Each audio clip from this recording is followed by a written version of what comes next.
Caltech.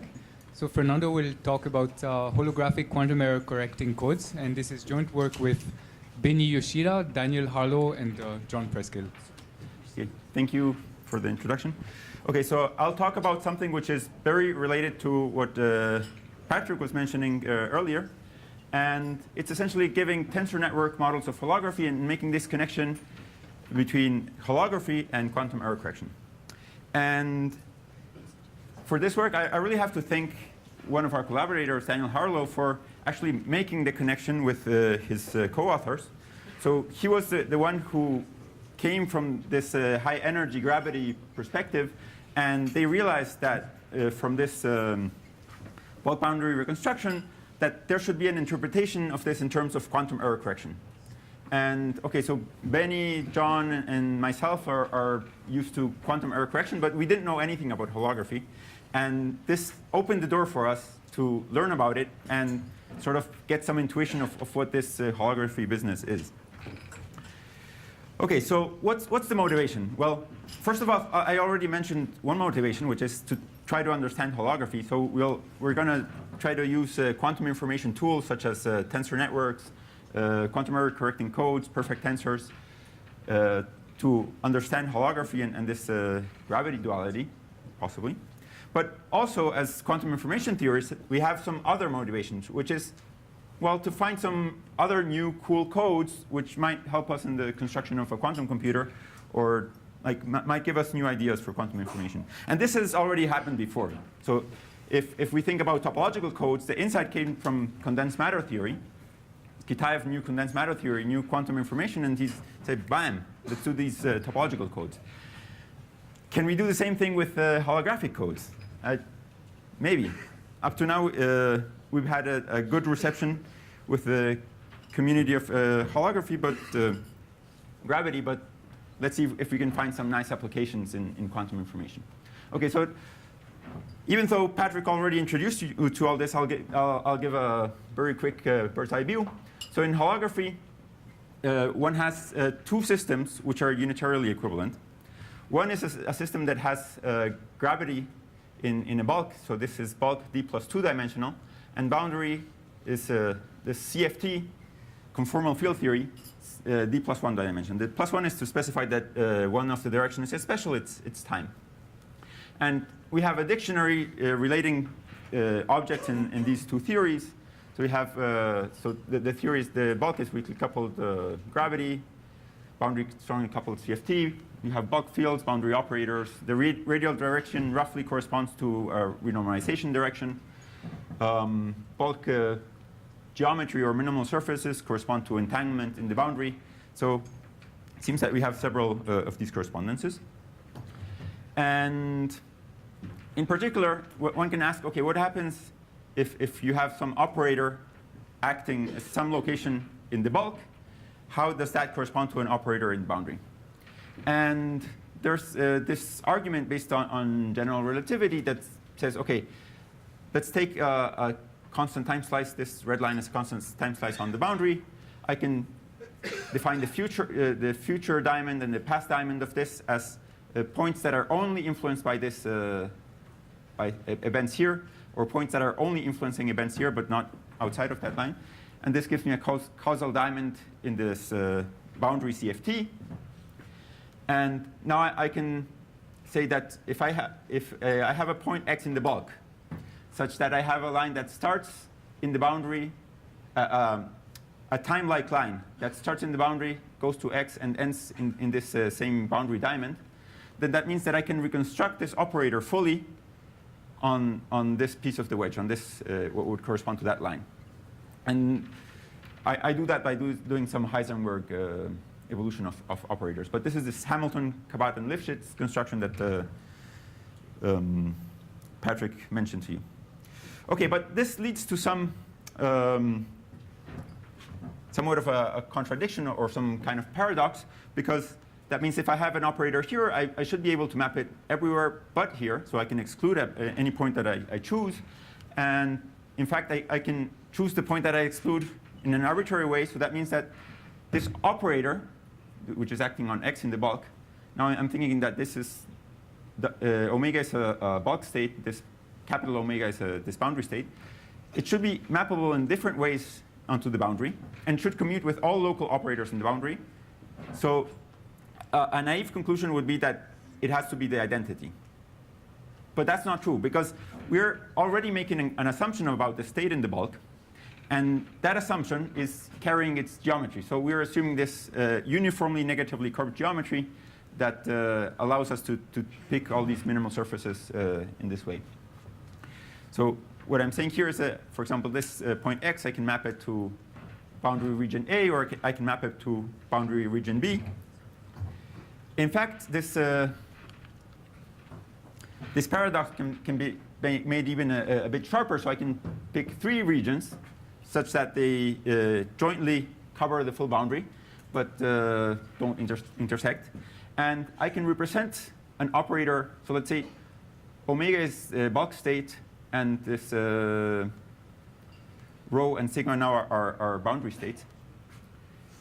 And let's say I want to represent this operator on x on the boundary. I can represent it on BC, on CA, or on AB, any of these 3 pairs, but not on both.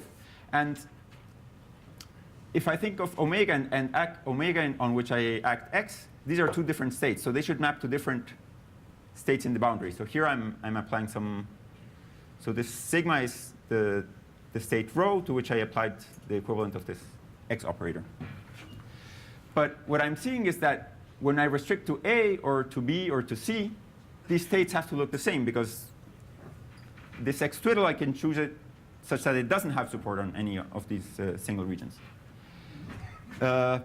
However, if I look at any pair of regions, then the state rho and the state sigma, which were obtained from 2 different states, have to be different. But this is something that we have from quantum error correcting codes. The information is actually encoded in the correlations between different regions. And we want to protect the information from being encoded in any single region. OK, but I guess something that confuses high energy people from this error correcting picture is that the algebra and the Hilbert space of the bulk and the boundary are supposed to be exactly the same. So how do you understand this? So we have this bulk Hilbert space and the boundary Hilbert space. Well, I already told you that there's an underlying assumption, which is that we are starting from this uniformly curved vacuum. And this is, we can think of this as the vacuum of the theory. So let's say we have a state in this blue thing is the full Hilbert space. We have an isomorphism between the boundary and the bulk Hilbert spaces. Let's say I have the ground state of the bulk or vacuum and ground state of the CFT. These 2 guys correspond. And I have some subspace or some small manifold which corresponds to perturbations around that ground state. And actually, by making an assumption about the geometry, I'm assuming that I'm exactly in that subspace. So I'm forgetting about all the rest. And now when I want to act with an operator here, I know that how it will act on this subspace, but it could do anything here. So I have a redundancy. I have many more operators. And this redundancy, this flexibility reflects on how it acts on the rest of the Hilbert space, so things that are outside of the code space.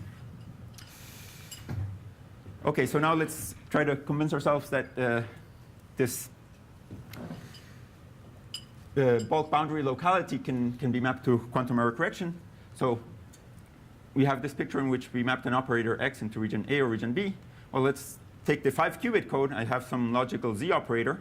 I can map it to any 3 qubits at the physical level. So I have this realization of the logical z operator, this realization at the physical level of the logical z operator. And they're all related by multiplying by stabilizer operators, which are operators that in the code space, they don't do anything. But outside of the code space, they have some non-trivial action. OK, so the holography, quantum error correction code correspondence, we can say, OK, conformal field theory Hilbert space will, at this level, be the physical Hilbert space. Low energy bulk Hilbert space, which is a subspace, is what I will call the logical code space. CFT operators map to physical operators. Bulk operators should map to logical operators. And this ADS Rindler reconstruction, which is this systematic reconstruction that allows us to map an operator here onto a piece of the boundary, is what we'll want to mimic with a systematic quantum error correcting code reconstruction, and what we actually achieved in this work. OK, so an outline of the talk. So I already introduced this bulk boundary locality and why it connects to quantum error correcting codes. Now I'll introduce some other quantum information tools that we'll need in order to make this mapping precise. I'll then introduce our construction, which is these holographic codes and holographic states. And I'll describe how we do this reconstruction of operators. We have an algorithm for this, which we call the greedy erasure recovery. And how we have this saturation of entanglement, Ryu and Takayanagi, which Patrick already mentioned before. OK, so this is the ADS metric. So already something which one needs to take into account is that as I increase the cutoff of this region, the volume of this disk, in terms of the number of fish I can put, increases proportionally to the boundary in terms of how many fish are in the boundary. So there's only a constant relation as I go to very large radius. And according to this Ryu Takayanagi statement, the entanglement associated to some boundary region here is equal to the minimal cut or minimal surface separating this region from its complement. And this is something that can be well represented by MERA. So in general, a MERA is a tensor network which has free indices at the boundary. So it has a tree-like structure with loops in addition to that. And the number of cuts I need to make to separate a certain region of the boundary is logarithmic in the length of the boundary. And this connection was already made by Brian Singwell. He made this observation that it could be maybe used to mimic holography. But we have two issues with MERA. So the first issue is that MERA is just describing a state. It's not describing the mapping. We'd like to have access to the mapping as well. And the second issue is that MERA has a very well-defined preferred direction. So in MERA, I have unitaries and isometries. This is like sort of what a piece of a MERA would look like. And the unitaries have a preferred axis. So they are unitaries only when I take, say, these two indices with respect to these two indices. And the isometries even have a preferred direction. So this is the renormalization direction. So I can isometrically map an input from here into an output here. Or if I look in the direction from here to here, I'm actually implementing a projection and reducing the Hilbert space. Whereas the bulk of ADS, we expect the physics to be isotropic. Every direction should be essentially the same. And this is something that we should be able to represent in our tensor network. So the approach that we took is try to make this unitarity hold in every direction. And it turns out that this is possible, this unitarity and the isometry condition. So yeah, the reason why we need that is because, OK, we need to be able to map observables in this direction, but also in the opposite direction, which naively, this would seem that we are mapping in the direction opposite to what MERA allows us. OK, and one of the key ingredients that we use in order to describe this tensor network is the Choi-Jamelkowski isomorphism, which is an equivalence between maps and states. In particular, we use it strongly in the equivalence of unitary maps and maximally entangled states. So if I have a unitary, I apply it to a Bell state, which is this state here. That gives me another maximally entangled state. And I can perform the opposite. I can start from this maximally entangled state. I can take the ket in opposite direction and get a unitary. And if I put some other maximally entangled state, I get a composition. So I need to take care when I'm doing this reinterpretation of tensors in terms of states and unitaries or isometries, that sometimes there's a transpose that appears. In this case, there's a transpose and a dagger that appears as a star here. So I need to take care of these things when I'm reinterpreting tensors. But essentially, this is just the taking a matrix of elements and doing a reshape in MATLAB, if you can think of it that way. OK, so what I needed was some tensor that allowed me to do the unitary propagation that didn't have a preferred direction. And as I mentioned in the last slide, unitaries are equivalent to maximally entangled states. So what happens if I have maximal entanglement along all possible directions? So let's say that T is representing a state that has maximally entanglement along all possible directions. And I shuffle the indices in some way such that I get 3 on the left and 3 on the right. So I have a balanced set of indices.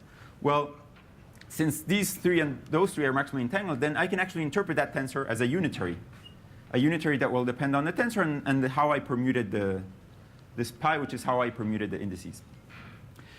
These these states were called absolutely maximally entangled states, and Helwig has done his thesis on this. That there's this paper on Latour where they study these states, and when we first started this work, we weren't aware of this, and we called them perfect tensors because they can also be derived from the perfect quantum error correcting code.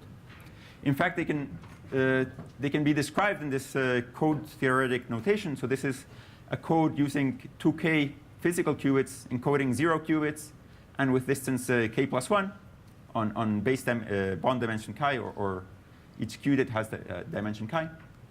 And what this k plus 1 means in the case of 0 qubits means that all observables on k or less qubits are trivial. They have trivial expectation value, or reduced density matrix on k states is maximally mixed.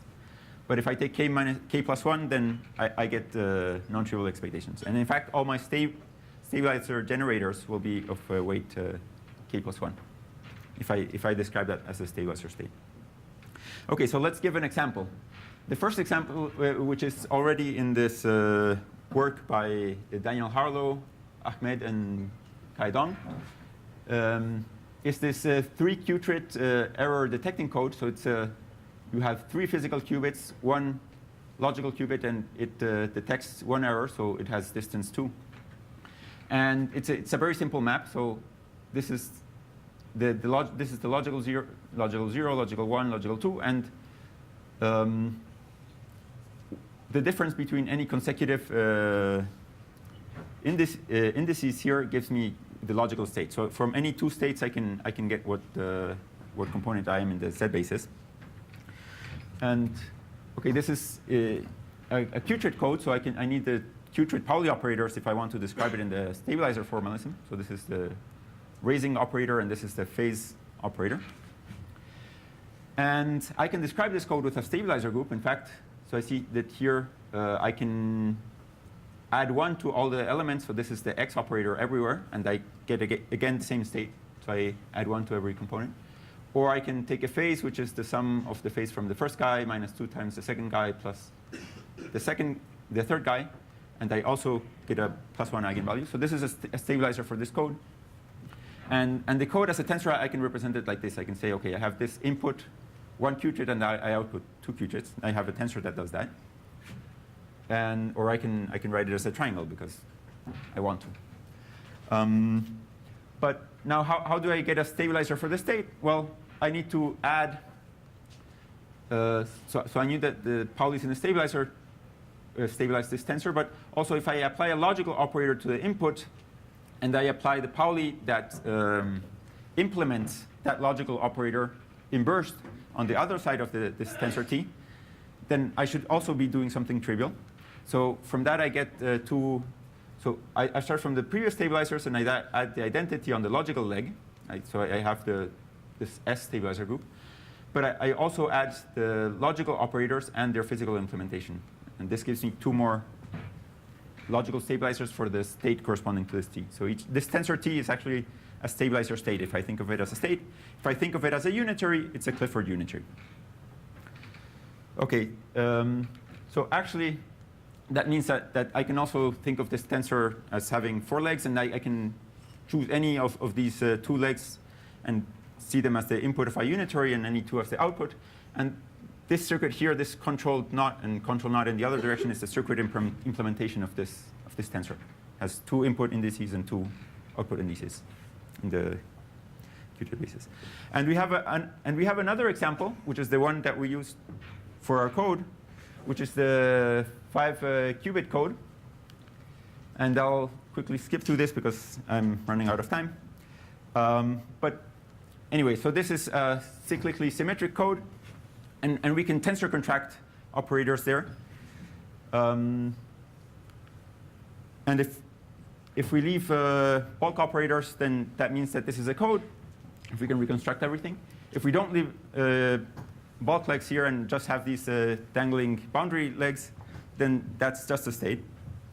And there's a connection between the two, which corresponds that whenever I link, I think something a pair of tensors, I can think of this as encoding a maximally entangled state. OK, so how do I do bulk reconstruction? So I mentioned that I can map a logical operator into its physical representation for a code. And this is what I do. I can think of this as multiplying by stabilizers that cancel this out. And I can cancel out as many as half of the number of legs. In fact, if I have a CSS stabilizer state, this will be a CSS preserving Clifford and will give rise to CSS preserving code. For Clifford gates, it will map Pauli's to tensor product Pauli's. But in general, there's no tensor product factorization. So I can think of pushing of an operator through a unitary. I can always push it into this conjugation by the unitary. And as long as I have a way of having more legs out than in, then I can actually map this any operator. With, let's say that there's legs in the bulk, I can map it onto the boundary.